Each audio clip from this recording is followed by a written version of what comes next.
തൃശൂർ പുതുക്കാട് ദളിത് യുവതി ജീവനൊടുക്കിയ സംഭവത്തിന് പിന്നാലെ ഭർത്താവിന്റെ വീട് അടിച്ചു തകർത്തു. പുതുക്കാട് സ്വദേശിനി അനഘയുടെ മരണത്തിലാണ് ഒരു സംഘം ആളുകൾ ഭർത്താവ് അനന്തകൃഷ്ണന്റെ വീട് അടിച്ചു തകർത്തത്.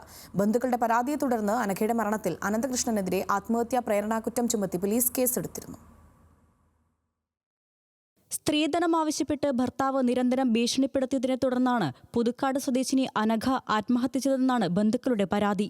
പരാതിയെ തുടർന്ന് ഭർത്താവിനും മാതാവ് ബിന്ദു തിലകനുമെതിരെ ആത്മഹത്യാ പ്രേരണാകുറ്റം ചുമത്തി പോലീസ് കേസെടുത്തിരുന്നു. എന്നാൽ കേസെടുത്തതിന് പിന്നാലെ ഇരുവരും ഒളിവിൽ പോയി. ഇതിനിടെയാണ് കഴിഞ്ഞ ദിവസം ഒരു സംഘം ആളുകൾ പ്രതികളുടെ വീടിന് നേരെ ആക്രമണം നടത്തിയത്.